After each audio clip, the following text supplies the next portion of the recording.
नमस्कार दोस्तों।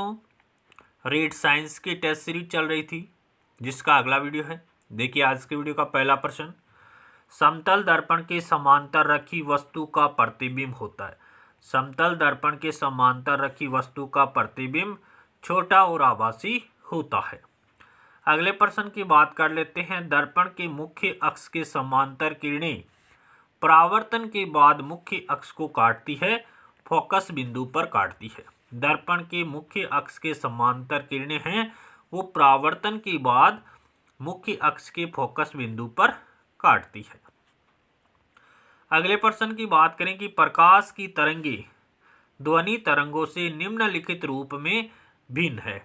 तो प्रकाश की तरंगे तो क्या होती है, विद्युत चुंबकीय तरंगे होती है, जबकि ध्वनि तरंगे है विद्युत चुंबकीय तरंगे नहीं होती है। अगले प्रश्न की बात कर लेते हैं कि किस क्षेत्र में प्रकाशीय तंतु का व्यापक उपयोग हो रहा है। तो संचार के क्षेत्र में प्रकाशीय तंतु यानी ऑप्टिकल फाइबर का व्यापक रूप से उपयोग किया जा रहा है। अगले प्रश्न की बात करें कि लाल हरे रंग की संकेत प्रणाली में से यदि लाल रंग को हटा दिया जाए तो इसकी जगह पर कौन सा रंग सबसे अधिक उपयुक्त होगा। तो नीले रंग का उपयोग किया जा सकता है। अगले प्रश्न की बात करें कि प्रकाश के रंग को निर्धारित करने में निम्नलिखित में से कौन सा कारक उत्तरदायी होता है।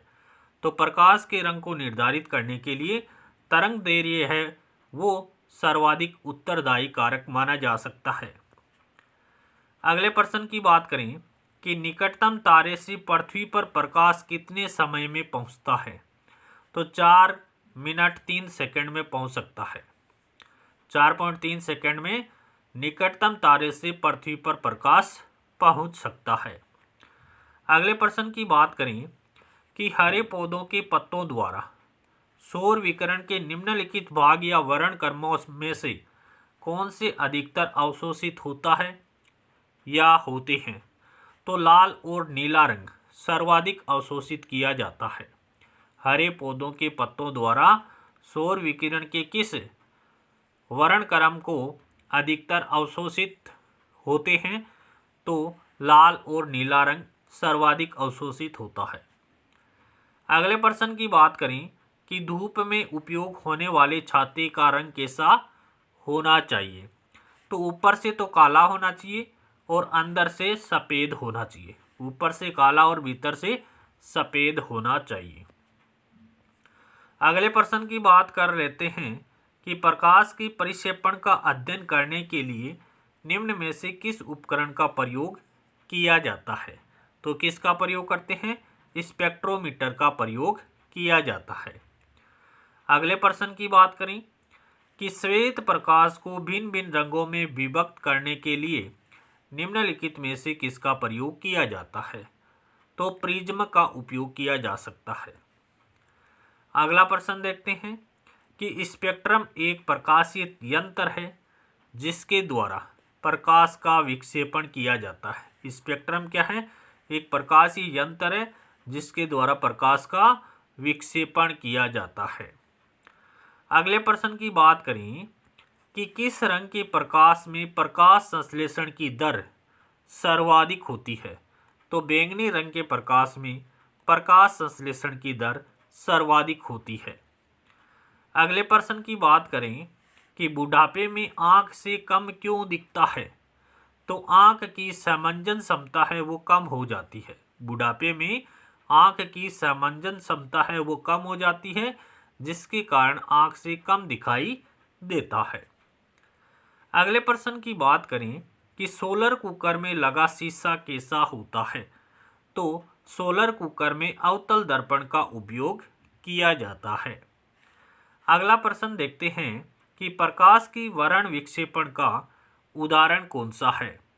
तो प्रिज्म से प्राप्त स्पेक्ट्रम प्रकाश की वर्ण विक्षेपण का उदाहरण है। अगले प्रश्न की बात कर लेते हैं कि जिन दो वर्णों को मिलाने से श्वेत वर्ण प्राप्त होता है उन्हें कहते हैं।